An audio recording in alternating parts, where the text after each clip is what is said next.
अच्छा बेटा आगे देखते हैं। जो फ्रीक्वेंसी है, हमने टाइम पीरियड का फॉर्मूला पढ़ा था 2 का under root of m by k।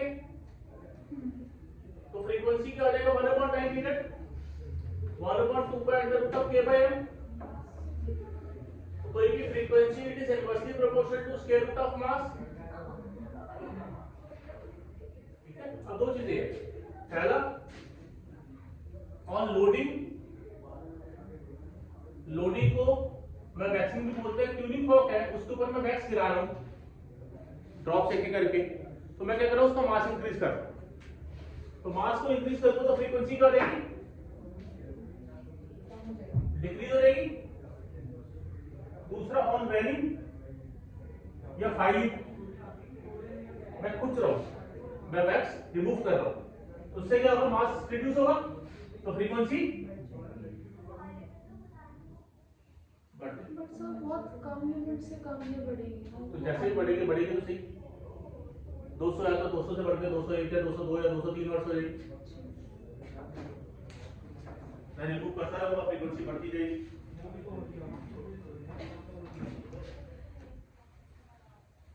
एक काम करो, ये बाद में नोट करना, पहले साथ के साथ एक न्यूमेरिकल देखते हैं। पेज नंबर 15.47, क्वेश्चन नंबर 1 है, problem for practice Excel Arora में। ठीक है, ये क्वेश्चन मैं कराता हूं फिर आप इसमें क्या बोल रहे हैं, two tuning forks are sounded together, 20 beats are produced in 10 seconds। 20 beats कितना टाइम में 10 सेकंड। तो 1 सेकंड में कितने बीट्स, तो बीट फ्रीक्वेंसी कितनी होगी,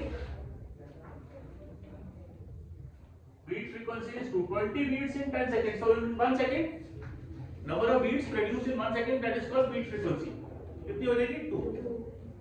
अब वो बोल रहा है on loading one of the forks with wave number of beats increases if the frequency of unloaded fork is, पहले की फ्रीक्वेंसी है 512 हर्ट्ज, तो दूसरे की फ्रीक्वेंसी न्यू2 कितनी फ्रीक्वेंसी है 2 है ना, तो बीट फ्रीक्वेंसी न्यू2 कितना होना चाहिए, तो डिफरेंस 2 का होना चाहिए, इधर इट शुड बी 510 हर्ट्ज और न्यू2 कितना होना चाहिए 514 हर्ट्ज, तभी 2 का डिफरेंस बनेगा, तो इन दोनों में से मेरा एक आंसर है। ठीक है, अब मुझे दोनों में से चूज करना है, तो कैसे चूज करूंगा, मुझे कह रहा है कि जो सेकंड मतलब on loading one forks with bags number of beats increases, number of beats बढ़ रही है, यानी कि 2 के बाद तो 3 4 5 6 डिफरेंस हो रहा है लोडिंग करने में। Frequency of unloaded fork is this, तो मैं लोड किसको करूंगा, इसको लोड करूंगा।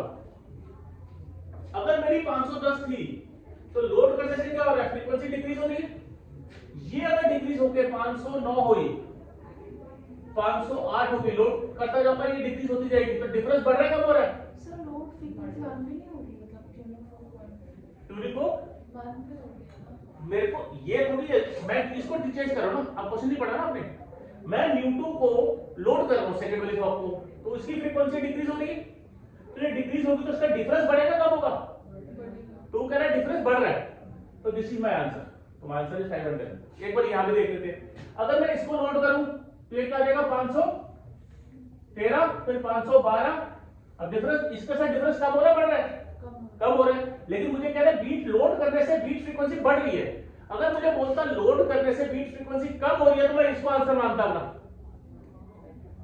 बढ़ रही है तो इसको मानता हूं, तो आंसर इज 510 हर्ट्ज।